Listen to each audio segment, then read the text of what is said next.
Hello, everybody, all cinephiles, whoever's watching this. It is basically Christmas in July for all cinephiles right now. It is the Criterion sale at Barnes & Noble. I am Thank Peter. God it's not the Hallmark Christmas in July. I'm Peter. You are. I'm Ewan. And if you've never seen this channel before, this is We Speak Cinema. We usually do movie discussions about Criterion films. We have 3 on the channel. So while we have your attention, please subscribe, please like, etc. Okay. Yep.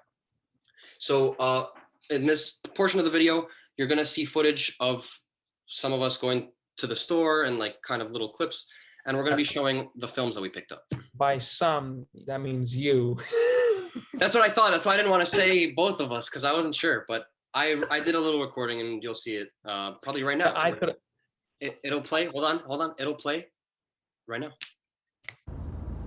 Hello, everyone. So I'm on my way to the July sale for the Criterion collection. It is finally here. Oh, I can't wait. I'm going to my local Barnes & Nobles. We're gonna see what I pick up. I'm doing this over 2 days. So today is the first day of the sale. I'm just going to see if I can get some of the ones that I don't think will show up in different places. So I'm looking for, specifically one of them I'll tell you is In the Mood for Love. And one of them I'm gonna leave as a surprise because it's supposed to be out of print. Now, if I do find it, I will be picking it up and you guys will see it later in the video. But for right now, we're heading to the Barnes & Noble and we will see you there.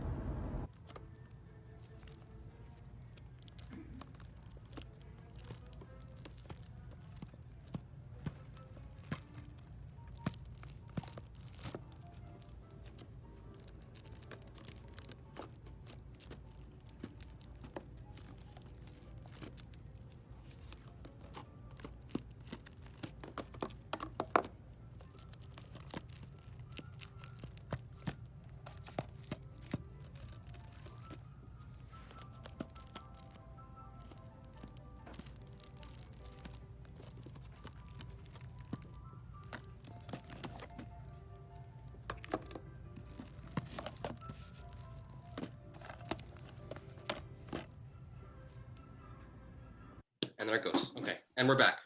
And we're back. So, do you want to go first with what you picked up, or would you like me to go first? You go first. Okay, so my first pickup of the July 2021 sale is Phoenix. This is a movie directed by Christian Petzold from 2014. I love the premise. It's a World War II film. We've both seen it. Not exactly a World War II film. It's a post-war film. Sure. Yes, it is. You're correct. It is a post-World War II film. But the reason I got this film was because I thought the premise was unlike any other type of this film. Yeah, and I agree because he deals with corruption, deals with greed, and he deals with the Holocaust. Yeah, and the whole it's like if I could give it to you in one line, this lady basically, her face is altered because of the war, and when she goes back to her husband, pretty much, he doesn't recognize her, and the movie kind of goes from there. And nobody recognizes her, none of her friends. Exactly, none of her friends. The movie kind of goes from there, and it's a really quiet, dialogue-heavy film. The pacing is a little off, but you know what? It's good. I like it. I have seen also the film at your recommendation. Yeah. And I think that it's slow paced, but it's very intriguing. It's intriguing because you're gonna be waiting. When is she going to reveal that who she is? Because if you're going to watch the film, it's basically about this girl who gets out of the Holocaust, out of the concentration camp, and she doesn't want to do that. Should she go to her husband back, or should she go to Israel? And she decides to go back to her husband, and she finds out somehow, I don't remember how, that her husband was trying to frame her and put her into the camp in order to get her money because she was very rich. Yeah. And then they meet up. They don't recognize each other, and that's where the story ensues further on. And highly recommend Phoenix. If you haven't seen it, give it a watch. I think it's worth a blind watch. It's very unique. It's a unique film. Absolutely. Your first pickup? I mean, you'll see, to everybody who's watching this, I'll lean more towards the classics rather than the moderns. I don't know why. I've always been a man of the classics, and I have this director's this director's film, one of his most popular, that is To Be or Not to Be by Ernst Lubitsch. So I said I want to have a comedy. I've seen a clip from this film, I've enjoyed it, and I said, why the hell not? The plot sounds very much intriguing, and this film is Heaven Can Wait by Ernst Lubitsch. This is basically, according to the Criterion synopsis, is about the deceased playboy Henry Van Cleve, who presents himself to the outer offices of Hades, that's hell, where he asks a bemused Satan for permission to enter through the gates of hell. So though the devil doubts that Henry's sins qualify him for eternal damnation, Henry proceeds to recount a lifetime of wooing and pursuing woman, his long happy marriage to Martha, who was played by Jean Tierney, notwithstanding. So this guy basically wants to, so he's admitted indirectly into heaven, but he says, no, I want to go into heaven. I like the title. I think it's a nice way of Heaven Can Wait. So in the situation. You're going back in, I haven't seen this one yet, but I assume you're going back in time to see how was his actual life. And there's actually a still photo from here where Jean Tierney is talking to the phone, and in the background is the young Henry Van Cleve, but he looks exactly like Brad Pitt. Remember? Oh God, I sent you the yes, the yeah. I do remember. Yeah. It's incredible. But if you like Ernst Lubitsch and you've seen To Be or Not to Be, I guess this would be a great film too. So it's a blind buy for you.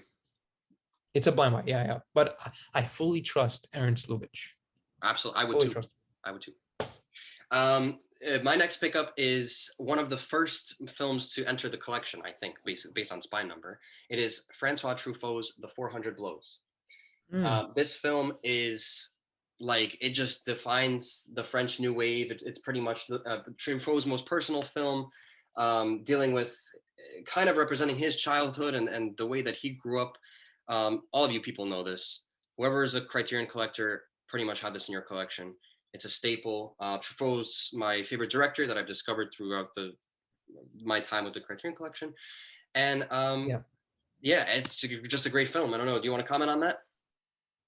The 400 Blows, I have it in my collection as well, but I was a little bit reluctant in owning it last sale, just because I was like, is it a rewatchable film? Did I really enjoy the story? And thinking back to it, I haven't seen it since last November, but it's an interesting story. I like it. It's a coming of age story. It's intriguing, and it's also, it just presents how, boys can be, how mischievous can be, and what was the punishment back then. Yeah. It's I don't want to say it's the Sika level of presenting normality, but it's up there. It's around there. It's Truffaut's idea, or how he perceives people to be normal, like going to the movies. The kid went to school, he did something bad, he comes home, he gets grounded, but then he gets forgiven by the parents, and you see that in the film back and forth. And the ending is I like the ending, because if you've seen this film, he always wants to see the sea, and in the end something happens that he is able to see the sea. That's still framed at the end. It's a great first entry Truffaut film. If you want to go to know Truffaut, 400 Blows, then watch Jules Legime, then watch Shoot the Piano Player, and then watch Day for Night later on. In and all, I enjoy very much. So that's my number 5, 400 Blows. Highly recommend. Highly recommended.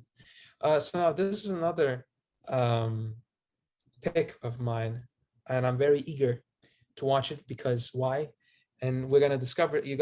I'm going to uncover my love of noir films in November. Okay. We'll be doing a couple of episodes in November. We're planning to own noir and noir films. So this is a noir. This is 50s noir, not 40s. 50s, and 50s are more right after the war. The noirs changed. I mean, they're more violent. They're more brutal. They're more vitreous. their dialogue. And this film is directed by a stellar director, American director, and that is Pick Up on South Street by Samuel Fuller. This is a new re-release by the collection. Yeah. I'm gonna tell you, it took me 2 Barnes Nobles to get to this beauty, because to every Barnes Nobles I went to, 0. Mm-hmm. 0 copies of this. Yeah, but you know what? There's multiple copies of everywhere. Like we said, Memories of Murder, Fast Times at Ridgemont High. You definitely have a few that you saw that was like million of copies of them, and nobody's buying it. Yeah, all About Eve. All About everywhere. Eve, Mulholland Drive, Blue Velvet, Moonstruck, Parasite. Oh, tons of it. Nobody's buying. And the essential ones like Stalker, Solaris. Yes. I don't know, other stuff. Minimal 1 to 2. But I'm glad that I got the last one to the Barnes Nobles that I went to. And I'm just excited. I'm so excited to check this out. This is another blind buy I haven't seen it. But I trust the director, Samuel Fuller, who directed The Naked Kiss, who directed Steel Helmet, directed Shock Corridor. Yes. And I was very impressed with The Naked Kiss. I'm not a fan of Shock Corridor, but Naked Kiss, which I'm Shock Corridor is good, later. but it's just a little unsettling. It's like, it's a one Flew Over the Cuckoo's Nest type of, It's trippy. No, yeah. For me, it's just too trippy. Yeah. My next film is also another Truffaut. It's Jules and Jim. Yeah. And this is like that, the nice box edition. This is spine number 281. I got this film, like I said, I love Truffaut, and I think this film it explores the love triangle that these two guys who fall in love with the same girl, and it's kind of their how they progress with each other's relationship as friends, and romantically with this woman, and how time passes between them, and it's kind of like this beautiful bittersweet movie that Truffaut exquisitely directs. And that I got this sale, and I'm so excited to rewatch this. Absolutely. I've enjoyed Jules and Jim when I first watched it. I think it was one of my first films that I've watched on the channel, and I loved it. It was very interesting. The passage of time, the telling of the story, the ending, which I was not expecting, such an abrupt ending. It's so sad when you think about it, but yet again, that is Truffaut. And what I love about this film, from what I understand, is that it is by the book. I mean, there's a book called Jules and Jim, and from what I've heard, the movie respects the book about 95% of the time. We love that. I love when a director and screenwriter collaborate and say, let us pay homage to the writer, the author of the book. So we highly recommend Jules and Jim as well for those who have not seen it. This is a film which I got what's that word, out of an impulse. Yeah, just because you're there, it always happens. You're there, it's the sale, and you go, you know what, I'll get it, I'll have to get it. Yeah, well, this one it's a Henry George Clouzot film, and there are only 3 to my knowledge on the collection. There is Wages of Fear, there's Diabolique, and there's La Vérité. And I've got the latter one. I got La Vérité because this is a courtroom drama. It's about a murder, and a young man of like 22 is being accused of murdering somebody, and this is sort of like flashback telling of the story. It intrigues me. I like the sort of courtroom dramas, detective stuff. I like it a lot. And this is the other Georges Clouzot film which I have not seen. And he's also one of the greatest suspense thriller French directors of the 50s. This is 1960 with Brigitte Bardot. She's on the cover, and Brigitte Bardot, she was at the start of her career, so why not? I'm intrigued to see this. La Vérité, I highly recommend this. Another blind buy, and I hope it's good. From what I've heard, people like this. Yeah, Clouzot. Like, it's not as good as Diabolique. I was gonna say Clouzot has his Hitchcockian moments as oh yeah, absolutely. As Guillermo del Toro says in the Closet video. Now, we didn't plan this. I was laughing because you picked a Clouseau film, and my next film is also a Clouseau film, one that you mentioned. It is The Wages of Fear, spy number 36. Do you own Diabolique? Yeah, I do own that. Okay, so between us, we have all the Clouseau films. Now, I decided, right, you said there was 3, right? Yeah, I think it's 3. Wages of Fear, Diabolique, and La Verite. Yeah. I don't have the Wages of Fear, but I'm thinking that I might buy it because I want to rewatch the film. I got it because of, like you said, how suspenseful it is. You spend 40 minutes in this small town of people who... Is it 40? It feels like more like an hour. It does, but you know, you might be right, but it's one of the two. You spend a decent amount of time with the exposition of the characters in this small town, and these 4 guys basically get they need money, so they're going to transport nitroglycerin across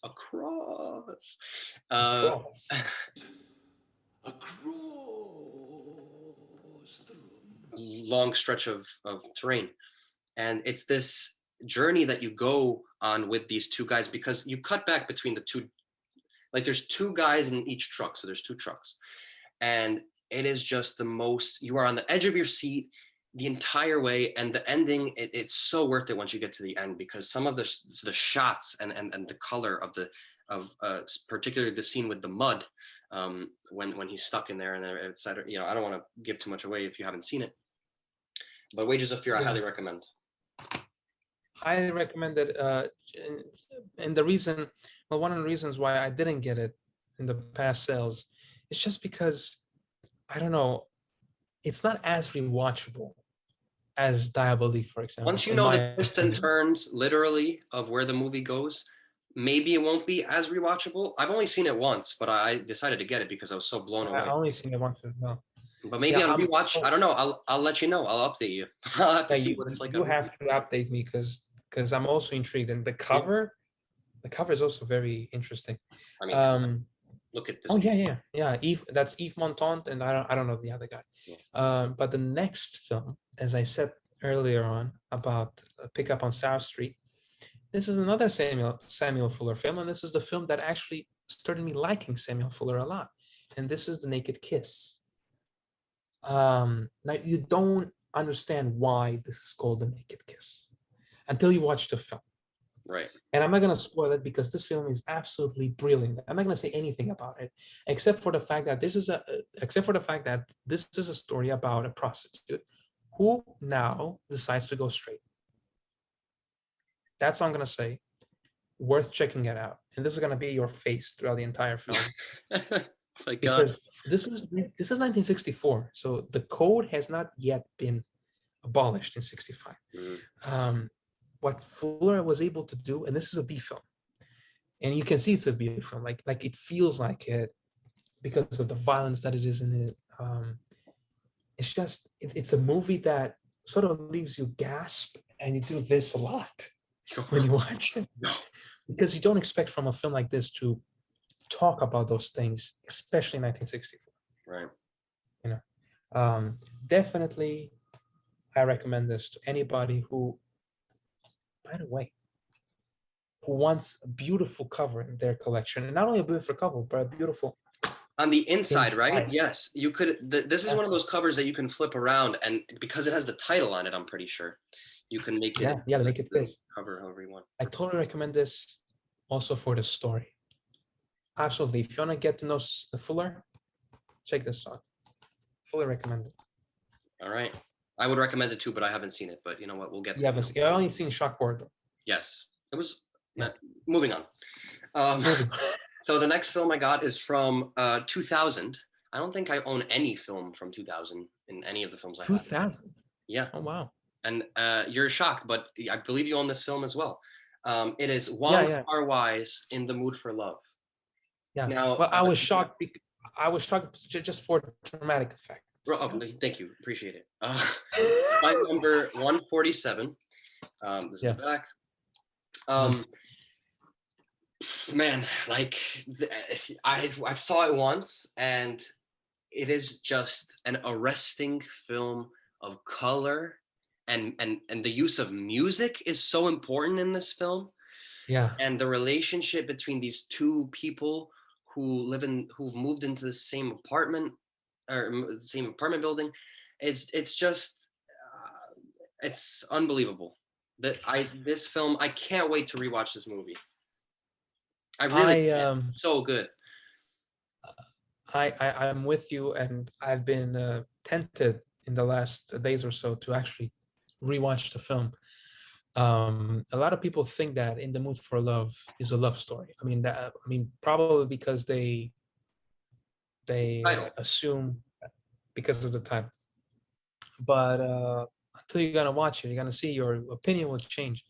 But it's a great, sorrowful story, really well made, and as you said, the themes, the theme songs are really well placed because those are Nat King Cole Spanish songs. He made 2 or 3 albums of like only Spanish songs, and he sings only in Spanish. And there is Quizás, right? The famous Nat King Cole Spanish song Quizás, which means who knows, right? Yeah. And if you listen to the lyrics and you know what the lyrics mean, at certain times in the movie, it correlates with the feeling of or the ambiance of the film. And it's absolutely amazing. So you and I, we both fully recommend it. And it's a great blind buy. It's an absolute great blind buy. It's a fantastic. If any blind buy, I would seriously recommend In the Mood for Love. It's brilliant. Absolutely. My next film is a film which I've judged, I must be honest, by its cover, and I've judged by the name of the by the name. I swear, I've judged the movie. And by the name of the director. I thought this was a South American film dealing about South American stuff. Well, I was not wrong. Part of it deals with South America, but it's not by a South American director. It's by an expatriate Greek called Costa Gavras. Costa Gavras did 3 excellent political thrillers in the beginning of the 70s. His best one is Z from 1969. His second one is State of Siege from 1972. This deals about the kidnapping of a American, not diplomat, but sort of a consultant in regards to like police and security and stuff like that, who's been kidnapped by a bunch of communists or revolutionaries in a South American country. We don't know where it is until the end of the film, and it is Uruguay or Paraguay. I don't know which one. With which city is Montevideo in? And it deals about how this group, over a period of a week, are trying to negotiate with the government. They want the government to abdicate, and then a new government should take place. The government obviously says no, and this man's life is in danger.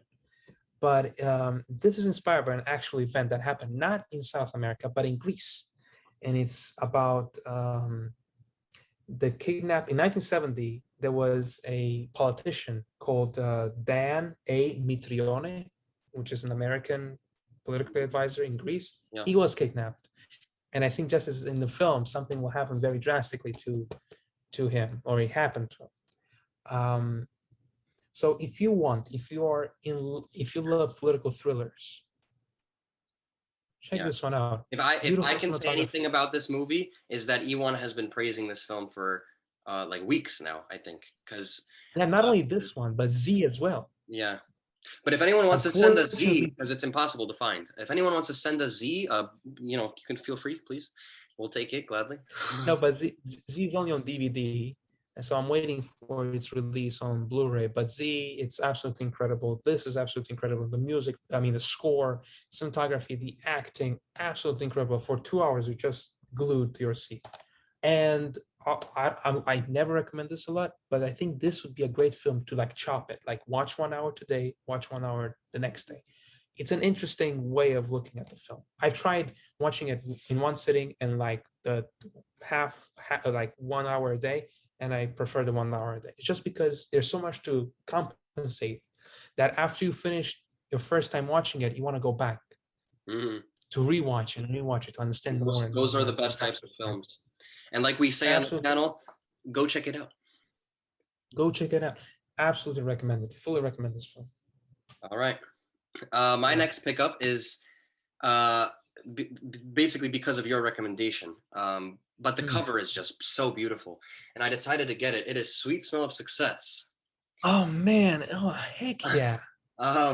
Directed by, you could probably tell me. Alexander McKendrick. There you go. Starring Burt Lancaster and Tony Curtis. I've heard that it is just an incredible movie, and it's made in 1957, which is, I think we said, is like one of cinema's best years. This film it's made at the epicenter of excellent cinema. 1957. What a great year for films, not only in America but also worldwide as well. A couple of words on Sweet Smell of Success. It's an absolute great noir film like no other, and we're going to talk about it, maybe not now, but we'll definitely talk about it in November. I would love to. Noir November. And we're going to see how noir changes from the 1940s all the way up to the late 1950s, because 59 is the last year of classical noir. Anything after that is considered neo-noir. And neo-noir actually appeared mid 1960s onward. But this is a great film, and TCM, the TCM does a great segment on noir every Saturday at midnight. There is a new film that they present, and the presenter is Eddie Muller. And this guy is specialized in noir, and I've been listening to his interviews lately, and I just finished his interview, or his intro and outro of Sweet Smell of Success. He has no other words but to praise this film to its fullest, to what it has to represent, to greed, to corruption, the authentic noir film, the noir film set in New York City. Yeah, Spy Number 555. I have yet to watch it, but it's a blind buy. Go check it out. We recommend it. I must be honest. When I got mine like the edges a little bit are just a little bit punched. Yours are just crisp. They're beautiful. They are crisp, except this top part right here. I don't know if you can tell. It's a little something happened, but you know what we got. You can't ask for anything that's perfect. So yeah, I'll agree on that. My other film, which I got, is from 1980, and this is called Hopscotch. This is on the channel. I've seen this film so many times. It's with Walter Matthau. This is the reason why I wanted to watch this film, and it's a spy film, and it's a comedy. It's all everything you want. What else could you ask for? So I'm just gonna read this, and then I'm gonna move on. The imitable comic team of Walter Matthau and Glenda Jackson stars in this nimble tale of international intrigue from master British filmmaker Ronald Neame. Based on Brian Garfield's best-selling novel, the blithe thriller centers on Miles Kending, Walter Matthau, a delusioned CIA agent who, with the help of a chic and savvy widow living in Austria, Jackson, threatens to publish his memoirs and expose the innermost secrets of every major intelligence agency in the world. Wow. I mean, that's Hopscotch for you. And another reason why I got this after viewing it so many times, there's Mozart on this. And if you know me, I adore Mozart. Yeah. Well, Matthau loves opera, loves only Mozart listens, and it looks like a caricature. We've talked about this. This cover is very interesting. It's really great. It's also great for a blind buy. Yeah. Good laughs. Good laughs. So this is the last movie I have before we, besides the other ones that we have to, do at the same time, because we're both keeping each other's films hostage. Yes. So my favorite Billy Wilder film is The Apartment, but we have a video on our channel about this movie. It's Billy Wilder's Ace in the Hole. And I have to do this. I'm sorry we haven't done this for any of the movies, but I have to open it and I have to show this because this is brilliant. This, in my opinion, is the best booklet / insert that they give you in any Criterion. This is basically from movie, what it looks like, and it's like a newspaper from the time. It is just, I love it. I love it so much. And the movie, I'm not even gonna say anything because we have a whole video. Yeah, So go check out the video. It's 25 minutes. We've been talking about it. Go check it out. It's Go absolutely check it out. amazing. Spine number 396, Billy Wilder's Ace in the Hole. Exactly. If you like Wilder, I think you're gonna like this film as well. My next film, which is another blind buy, but I've seen this director's most of his work. I've seen Ivan's Childhood. I've seen Andrei Rublev. I've seen Solaris. I've seen Stalker. I have not seen, though, Mirror by Andrei Tarkovsky. So excited about this. By the way, the packaging is beautiful. I can get, oh my God, this is so fit. Like it doesn't even want to come out. It's like I'm not gonna force it. Why not? I don't know what to say about this film because I haven't seen it. We both haven't seen it, but we know just based off of Tarkovsky's filmography that this is going to be incredible. Like I've seen stills from this film, and I've heard a lot about it, and it is just, I don't know, it's gonna be based upon its back. It says this is a film about Andrei Tarkovsky's sublime reflection on the 20th century Russian history. That's it. It doesn't say only that. I'm just paraphrasing. Okay. No, because I was gonna say if that's all it said, that's all we needed because I'm in. Because it's a chunk, but I don't want to go too much. No. I knew it's about the Russian history, but I put it up, flip it around, put it to the camera, and people can pause it if they want to read it. No, the back. Oh, this thing. Yeah. Oh, the back. There you go.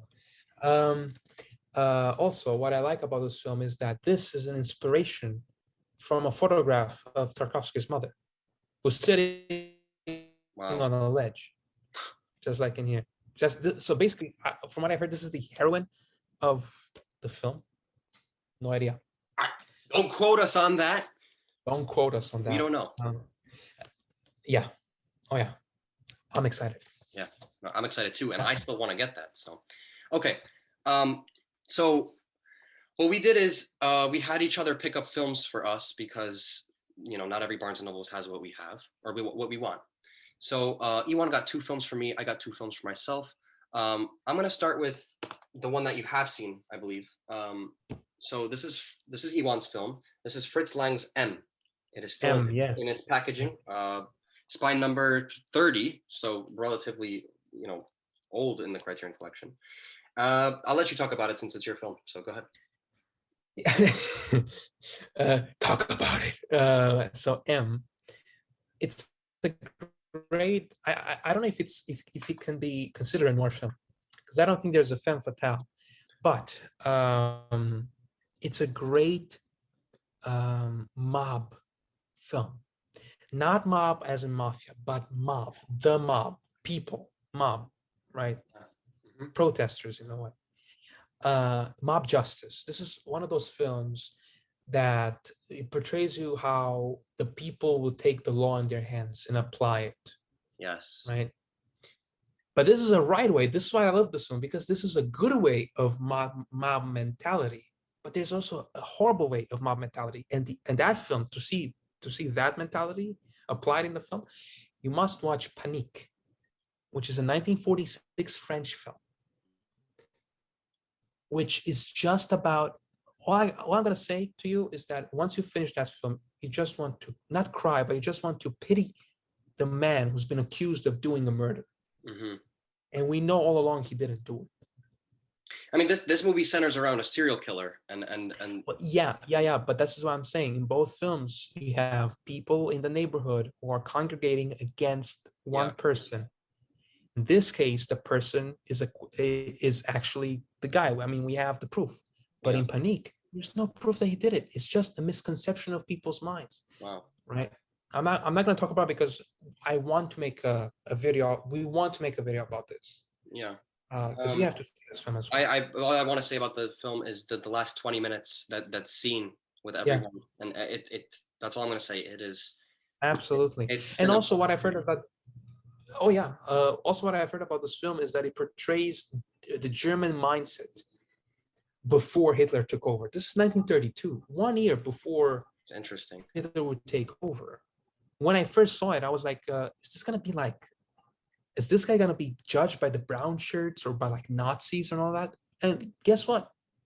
If this would have been made in 33, the guy who would be like judging and be like the hat and the leather overcoat, he could be like a Nazi.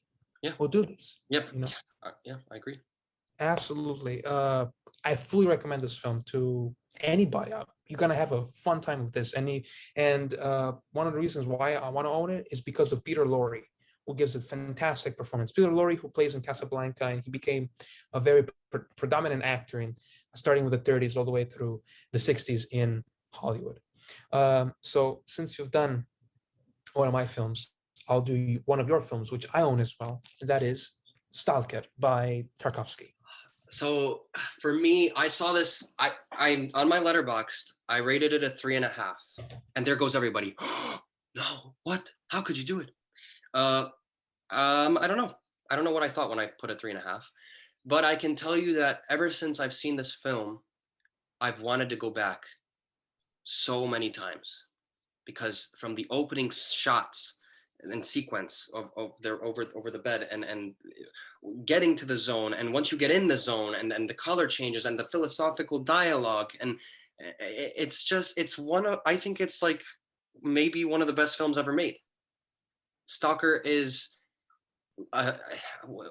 sci-fi philosophy. It deals with all of these things. I'll say it's philosophical sci-fi. There's a what do you call it? A review on Letterboxd. Somebody said that this movie is just 3 Russian dudes talking about philosophy, and it is one of the best films ever made. And I couldn't agree more. And we comment on it, please. I'm not gonna comment on it because we can sit here until the morning and we'll still be talking about it. We're gonna make a separate video about this. Yeah. And we'll talk about it. Yeah. The other film, which is, do you have another film? I do, but you go first. So let's switch up the order. You go, and then I'll go. So this is another film of yours, and I've seen it as well. Mulholland Drive by David Lynch. Yeah, another case of I saw it once, and this film calls for multiple viewings. It's one of those movies. Absolutely. I don't know what else to say. I mean, you could read the back. I don't want to give too much away, but it's basically about a love story in the city of dreams. And if you've seen the film, you know what this means. Mm-hmm. Blonde Betty Elms has only just arrived in Hollywood to become a movie star when she meets an enigmatic brunette with amnesia. Meanwhile, as the two set off to solve the second woman's identity, filmmaker Adam Kesher runs into ominous trouble while casting his latest project. David Lynch's seductive and scary vision of Los Angeles' dream Factory is one of the true masterpieces of the new millennium, a tale of love, jealousy, and revenge like no other. Absolutely. Yeah. All what we're going to agree on, this film is trippy. Yeah. You know why? Very, very trippy. Until the end. Yeah. Because now once you've seen it, you know what's coming, and you know. I love that it's set in LA. Love that. Set in LA. Yeah, I love it. I'm still debating if I should get. There's a piece of filmmaking as well. You see, one scene I just want to briefly talk about is when one of the lead actresses goes in for an audition, and the scene lasts like 15 minutes of the actual, of what we're seeing, and it's just, it kind of like, it feels like a different movie. You're watching an hour of Mulholland Drive, and then you basically take a break to go on this 15-minute audition, and you're like, what am I watching right now? And the whole opera, this lady's singing, there's flashbacks. It's great. In and all, it makes no sense in the beginning until you see the end and until you go back and you rewatch it. I have to rewatch it as well. Yeah. I don't know if I should get it now or I would rewatch it first and then decide. Yeah, I'll do that. But talking about Lynch, I'll present one more and then go ahead. Yeah. It's but David Lynch's Blue Velvet. I want this as well. The cover intrigues me. I don't know nothing about it. It's a detective movie, sort of. Home from college, Jeffrey Beaumont makes an unsettling discovery: a severed human here lying in a field. In the mystery that follows, by turns terrific and darkly funny, writer-director David Lynch burrows deep beneath the picturesque surfaces of small-town life. The reason why I got this is because I've heard the mystery gets solved, so I know that there's a beginning and an end to the story. Mm-hmm. It's nothing out in the open. And don't lie, man. You got it because of the cover too. Look at that cover, man. And because of the cover. This is the cover too. Yeah. Spine 977, so pretty new to the collection. So this is the last film that I have to show. This is also Iwan's film. Yeah. I don't think you've seen it yet, have you? I have seen. Oh, you have seen it. Okay, so perfect. So you Yeah, can talk yeah, about yeah. it. So this is Nightmare Alley. Yeah. This is a new release from the Criterion Oh, Collection. yeah. This is spine Oh, number yeah. 1078. If you hear it, it sounds loose. I thought it was the disc. Show Apparently, it to there's the playing public. cards in here. I will show it because I Yeah. asked So your permission. when you watch the film, you'll understand why those cards are in I there and asked what your those cards permission represent. to open it, and there's like these cards that come in with it. It's pretty cool. I have nothing to say about this movie. I have never seen it, don't know anything about it. So Edmund Gould, it's one of those directors in Hollywood during the 40s who I don't want to say it's unappreciated, it's just brushed off by the Hollywood politicians, as I like to call them. It's a great movie how it presents tricksters within, like magicians who are like tricking other people to do so and like other stuff. But it's also interesting because it's about magic, and you're like wondering in certain parts, how did they do it and all that. Although they explain how they do it, it's still amazing how those people are able to communicate through like different codes, like a word means a different word to the person who's like listening and blinded. And it's an interesting story because it's about a man who starts low, not slow, low, becomes very high, goes right down, he falls right down. He has a nervous breakdown, and then he's found again by somebody, his girlfriend. It's a great film. I haven't seen it since like 5 months ago, but that's why I want to get it, because I want to rewatch it. But all I can tell you is that it's an incredible film from the 1947. I don't know if it's noir. I don't think it is, but I have to double check by rewatching it. Now, my last pickup so far. Drum roll, please. It's a box set that you also wanted, and we've come to an agreement that once we both get this, starting in the fall, we're gonna watch an episode every weekend and discuss about it. And this is Krzysztof Kieslowski's The Decalogue, right? The Decalogue. In all of its glory. It's on all of its glory. It's 1988. It's a 10-hour film, but it is broken into 1-hour episodes. Yeah. So we have 10 episodes plus 2 more films: a short film about killing, a short film about love. And the reason why this is called the Decalogue, it is because each film presents or represents a commandment from the Old Testament. Mm-hmm. That's all we know. It's an interesting idea. We're expecting to watch this, like you said, in the fall. I have yet to get this, but I'm sure it's brilliant. It's it's talked about. Everybody talks about it. I can't wait. I can't wait to see it. Almost everybody has it, and I was like, I need a new box set. It was either between this or the Before trilogy, and which can be next sale. That could be our, that could be that'll be like next year, probably. Same thing. Eventually, it will be gotten. And you're going to be receiving from me, nobody knows this, a gift, because it's Peter's birthday on the 26th, and I've got him a Criterion, and I can tell you to everybody knows this film, and almost everybody has it in their collection. I have it in my collection. It's that popular. And no, it is not Ingmar Bergman's The Seventh Seal. All I'm going to tell you is that. I hope when you're going to see it, you're going to love it. Okay. I'm excited. I'll love it no matter what it is. It's another movie to have. So wonderful. All righty. Well, that wraps up our Criterion Haul/Hunt/July sale. Hold up. This, please. Wait. I really hope YouTube lets this be the thumbnail. This would be great. Hold on. Let me get the whole stuff. I won't get yours because I don't think it will fit. This is incredible. Like this. I'm ready. Here we go. There we go. Oh my gosh, look at this. This is like, oh, this is cinema. This is cinema. Oh man. Cinema to the highest order. To the highest execute order 66. Sorry, I had to put it in there. I had to throw it in there. Yeah. Please just give this video a like if you stayed all the way through, even if you skipped through.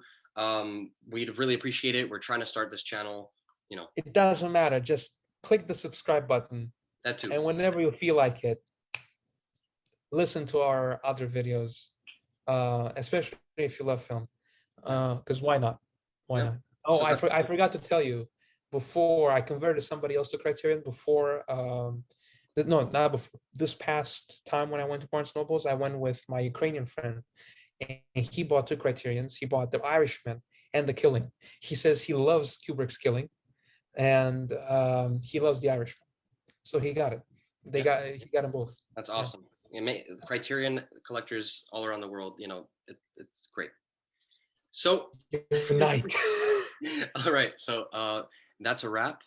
That's a wrap. Yeah, that's a wrap. See you next time.